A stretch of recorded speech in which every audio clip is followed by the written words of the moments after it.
విశాఖపట్నంకి అతిపెద్ద సంస్థ data centre Google సంస్థ రాబోతుంది.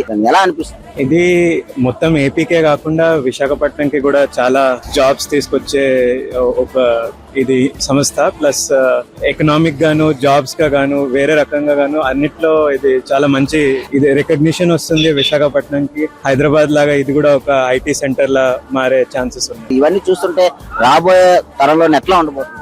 చాలా బాగుంటదండి, ఎందుకంటే ఐటీ రంగం అనేది ఎప్పటికీ ఎవర్ గ్రీన్.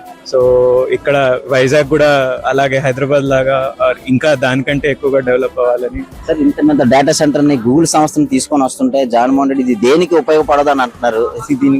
అవి అన్ని పాలిటిక్స్ అండి, బట్ ఆఖరికి చూసుకుంటే జాబ్స్ అయితే క్రియేట్ అవుతాయి కదా. సో టోటల్ గా ఈ గూగుల్ సంస్థ ఎలాగ ఉపయోగపడుతుంది అంటే అది పెట్టుబడి, దాని వల్ల జాబ్స్ ఒకటే కాకుండా ఆ కంపెనీ రావడం వల్ల కంప్లీట్ ఓవరాల్ గా వైజాగ్ కి ఇంకో స్టెప్ ఎదిగే ఛాన్సెస్ ఉంటాయి. చంద్రబాబు నాయుడు గారు ఇవన్నీ చాకచక్యంగా ఒక విజన్ తో చేస్తున్నారంటారు. అవునండి, హైదరాబాద్ ని ఎలా చేశారో అదే విధంగా వైజాగ్ ని కూడా చేస్తున్నారు. ఆ నమ్మకం మీకు ఉందంటారు? ఉందండి.